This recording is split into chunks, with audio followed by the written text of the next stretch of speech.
এক যুবক এসে হাত পাতলো, বিষ্ণু ইসলাম আমার কিছু দেন।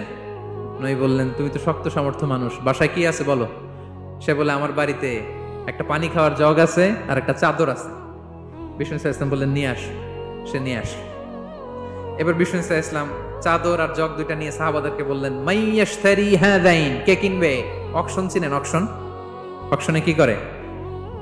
নিলামে দাম তোলে না? রাসূল সাল্লাল্লাহু আলাইহি ওয়াসাল্লাম তার চাদর আর জগটা নিলামে তুললেন। এই কে কিনবে? মাইয়াশতারি হাযাইন, মাইয়াশতারি হাযাইন। একজন বলল, ফাকালা রাজুল আনা আখিযুহুমা বিদিরহাম, ইয়া রাসূলুল্লাহ আমি 1 দিরহামে কিনবো। কয় দিরহাম? বিষ্ণু বললেন, 1 দিরহাম, 1 দিরহাম, 1 দিরহাম। মানে এর চেয়ে কেউ বাড়াবে কিনা? মাইয়াজিদু আলা যালিক, এর চেয়ে বাড়ায় দিবা কে? আরেক সাহাবী বলল, ইয়া রাসূলুল্লাহ আমি 2 দিরহামে কিনবো। 2 দিরহাম, 2 দিরহাম, 2 দিরহাম। আর বাড়ে না। বিষ্ণু ইসলাম তার কাছে 2 দিরহাম দিয়ে বিক্রি করে দিলেন। 2 দিরহাম নিয়ে যুবককে বললেন, নাও, 1 দিরহাম দিয়ে কিছু খাবার কিনে তোমার ফ্যামিলিকে দিয়ে আস। আরেক দিরহাম দিয়ে একটা কুঠার কিনে নিয়ে আস। তো যুবক কুঠার কিনে আনলো।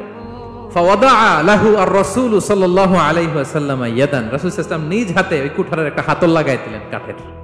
কারণ শুধু কুঠার দিয়ে তো হবে না, একটা হাতল থাকতে হবে না?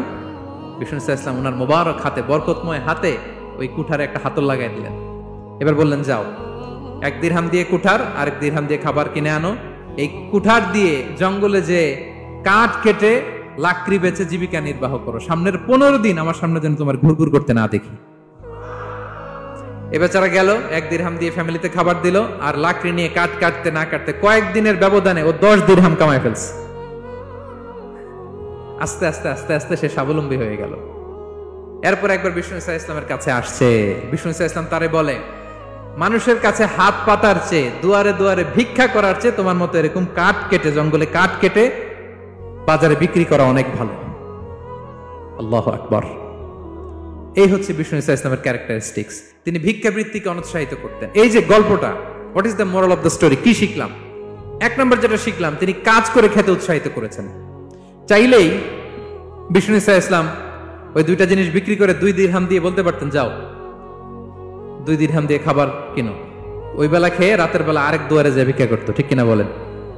কথা বুঝতেছেন? 2 দিরহাম দিয়ে যদি খাবার কিনতো, তো দুপুরে খেয়ে রাতে কি করতো? আবার হাত পাততো। সেটা করে নাই। কাজ করে খেতে উৎসাহিত করেছেন এবং স্থায়ী সমাধান করে দিয়েছেন। কারণ কাজ কাজই, কাজে কোনো ছোট বড় নাই। আছে? কাজে কোনো ছোট বড় আছে?